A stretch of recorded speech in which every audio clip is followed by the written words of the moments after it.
Assalamualaikum warahmatullahi wabarakatuh.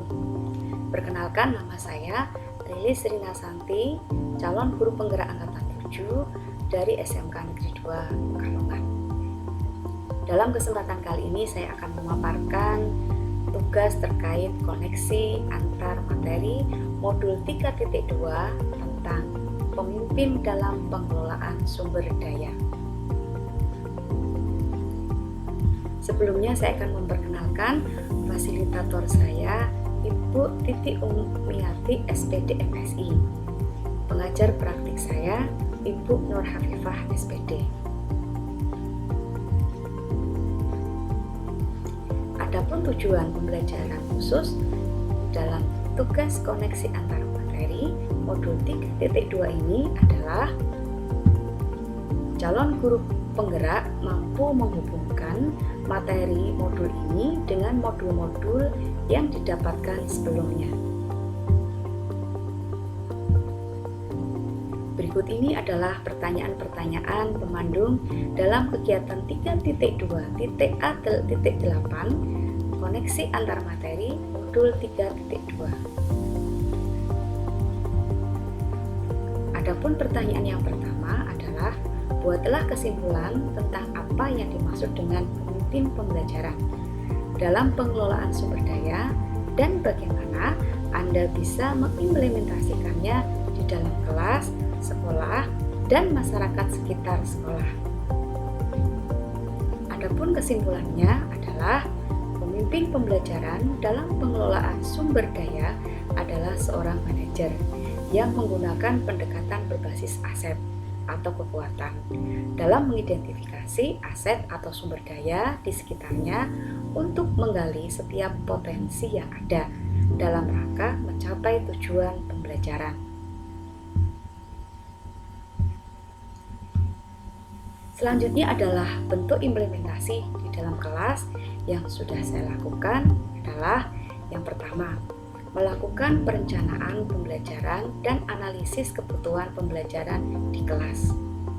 Kedua, melakukan pemetaan kebutuhan belajar murid dari segi kesiapan belajar, minat, dan profil belajar murid. Yang ketiga, mengoptimalkan kolaborasi baik guru dan murid dalam melaksanakan suatu kegiatan. Yang keempat, melalui pembelajaran murid berdasarkan pembelajaran berdiferensiasi, terintegrasi, pembelajaran sosial emosional. Yang kelima, mengoptimalkan potensi dan kreativitas siswa untuk melaksanakan suatu kegiatan. Yang keenam, melakukan perbaikan pembelajaran berdasarkan hasil asesmen. Selanjutnya, bentuk implementasi di sekolah. Yang pertama adalah memanfaatkan sarana prasarana di sekolah secara efektif dan efisien. Yang kedua, mengoptimalkan kolaborasi semua warga sekolah dalam melaksanakan suatu kegiatan. Yang ketiga, menggunakan sumber daya finansial untuk menunjang setiap kegiatan. Yang keempat, memaksimalkan fungsi komunitas sekolah. Selanjutnya adalah bentuk implementasi yang dilakukan di masyarakat sekitar sekolah. Yang pertama adalah kerjasama dengan masyarakat sekitar untuk menunjang program sekolah. Yang kedua adalah menggunakan lingkungan sekitar dalam proses pembelajaran. Yang ketiga, kerjasama dan kolaborasi dengan masyarakat, lembaga masyarakat, orang tua, murid, studi, dan lain-lain. Yang keempat, memanfaatkan aset kebudayaan untuk pembelajaran. Selanjutnya adalah pertanyaan kedua, yaitu jelaskan dan berikan contoh bagaimana hubungan pengelolaan sumber daya yang tepat akan membantu proses pembelajaran murid menjadi lebih berkualitas. Dalam hal ini, pengelolaan sumber daya yang tepat akan membantu proses pembelajaran murid menjadi lebih berkualitas antara lain. Yang pertama, bahwa pengelolaan sumber daya yang tepat akan membantu proses pembelajaran murid menjadi lebih berkualitas karena setiap sumber daya yang ada akan dimanfaatkan secara efektif dan efisien dalam mendukung proses pembelajaran yang berpihak pada siswa. Yang kedua adalah terdapat 7 aset utama yang dimiliki sekolah, yaitu modal manusia, sosial, politik, lingkungan atau alam, agama dan budaya, fisik dan finansial. Yang ketiga adalah jika ketujuh aset tersebut dikelola dengan baik, maka akan membantu proses pembelajaran murid menjadi lebih berkualitas.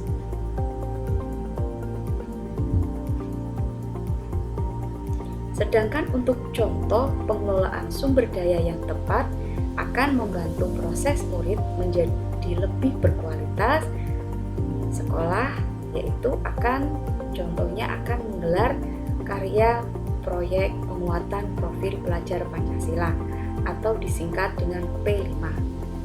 Sekolah di sini bisa memanfaatkan aset-aset atau modal yang ada, yaitu yang pertama, modal manusia. Bahwa dalam pelaksanaan gelar karya P5 bisa dilaksanakan dengan kolaborasi antara siswa, guru, orang tua, siswa, dan warga sekolah lainnya. Sedangkan dari modal sosial, bahwa modal sosial bisa menunjang pelaksanaan gelar karya P5, misalnya adanya kolaborasi dan kerjasama yang baik antar warga sekolah. Selain itu, rasa peduli, rasa memiliki, dan kekeluargaan tentunya akan sangat mendukung terlaksananya gelar karya P5. Selanjutnya adalah modal fisik. Dalam hal ini, bahwa pelaksanaan gelar karya P5 bisa memaksimalkan sarana prasarana yang dimiliki sekolah, misalnya aula, lapangan, meja, kursi, LCD proyektor, ruang kelas, dan lain-lain. Kemudian dilihat dari modal lingkungan atau alam. Di sini siswa bisa menggunakan bahan-bahan sekitar lingkungannya untuk mendukung proyek P5 maupun gelar karya. Misalnya, proyek P5 mengambil tema kearifan lokal. Siswa bisa membuat produk-produk yang bahannya adalah komoditas khas dari daerah asal siswa. Selanjutnya dilihat dari modal finansial. Di sini bisa kita contohkan, kita bisa memanfaatkan beberapa modal finansial untuk mendukung pelaksanaan gelar karya P5.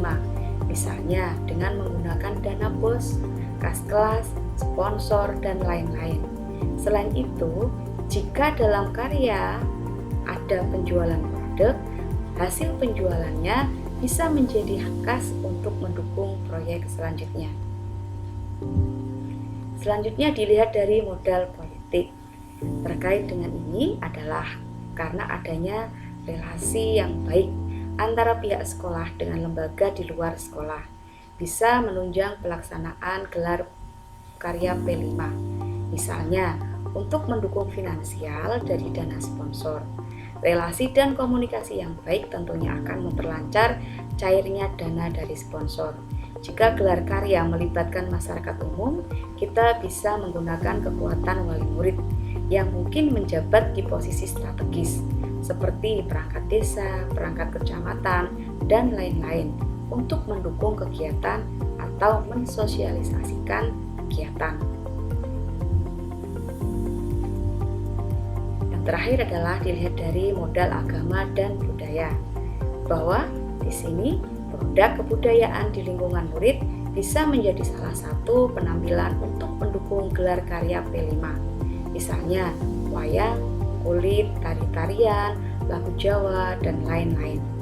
Adapun toleransi antar umat beragama juga mendorong kerjasama dalam pelaksanaan gelar karya P5. Selanjutnya adalah pertanyaan yang ketiga. berikan beberapa contoh bagaimana materi ini juga berhubungan dengan modul lainnya yang Anda dapatkan sebelumnya selama mengikuti pendidikan guru penggerak. Adapun keterkaitan modul 3.2 dengan modul 1 adalah sebagai berikut.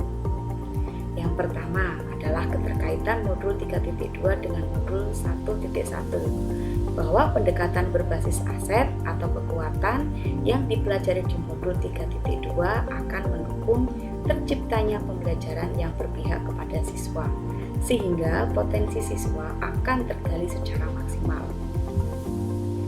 Selanjutnya adalah keterkaitan modul 3.2 dengan modul 1.2, bahwa modul 3.2 tentang pemimpin dalam pengelolaan sumber daya akan mendukung peran guru, khususnya peran guru sebagai pemimpin pembelajaran yang akan mewujudkan pembelajaran yang berpihak kepada siswa. Selanjutnya adalah keterkaitan modul 3.2 dengan modul 1.3, bahwa modul 3.2 tentang pemimpin dalam pengelolaan sumber daya akan membekali seseorang guru untuk memanfaatkan aset yang ada di sekitarnya untuk mencapai visi yang diimpikannya. Selanjutnya adalah keterkaitan modul 3.2 dengan modul 1.4, bahwa modul 3.2 tentang pemimpin dalam pengelolaan sumber daya akan mendukung terciptanya budaya positif di lingkungan sekolah. Selanjutnya adalah keterkaitan modul 3.2 dengan modul 2 adalah sebagai berikut.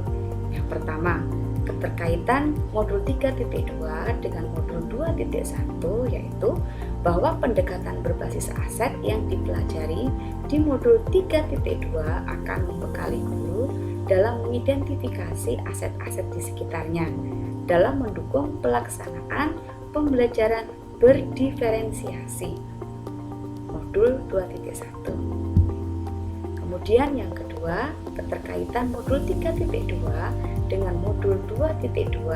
Di sini guru sebagai pemimpin dalam pengelolaan sumber daya harus berada dalam kesadaran penuh dan menggunakan kompetensi sosial emosionalnya dalam memanfaatkan semua aset yang ada di sekitarnya. Kemudian keterkaitan modul 3.2 dengan modul 2.3 adalah bahwa dalam identifikasi aset, guru bisa menerapkan praktik coaching bersama dengan warga sekolah yang lain. Selanjutnya adalah keterkaitan modul 3.2 dengan modul 3.1. Dalam hal ini, modul 3.2 tentang pemimpin dalam pengelolaan sumber daya akan mendukung peran seorang guru atau kepala sekolah untuk membuat suatu keputusan. Dalam hal ini modul 3.1. Apalagi jika keputusan-keputusan itu berhubungan dengan beberapa aset yang dimiliki sekolah, baik aset biotik maupun abiotik. Selanjutnya adalah pertanyaan keempat. Ceritakan pula bagaimana hubungan antara sebelum dan sesudah Anda mengikuti modul ini, serta pemikiran apa yang sudah berubah di dalam diri Anda setelah Anda mengikuti proses pembelajaran dalam modul ini. Adapun sebelum mempelajari modul 3.2 ini, yaitu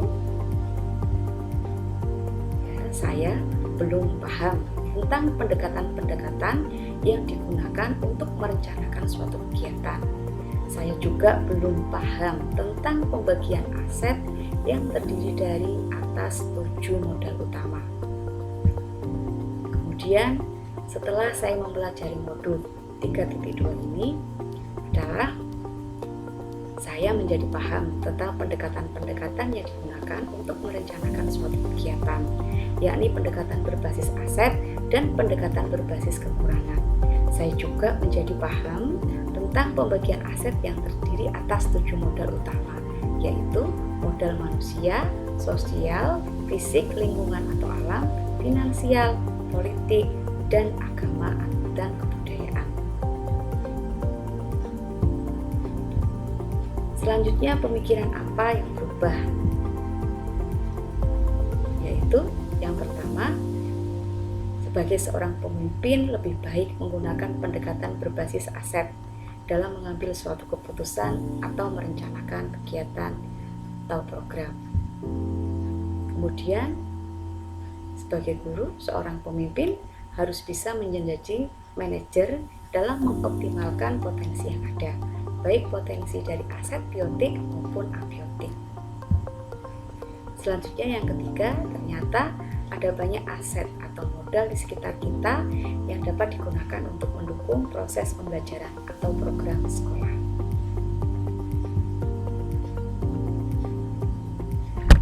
Terima kasih.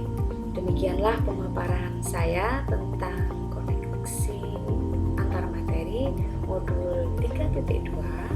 Kurang lebihnya saya minta maaf. Wassalamualaikum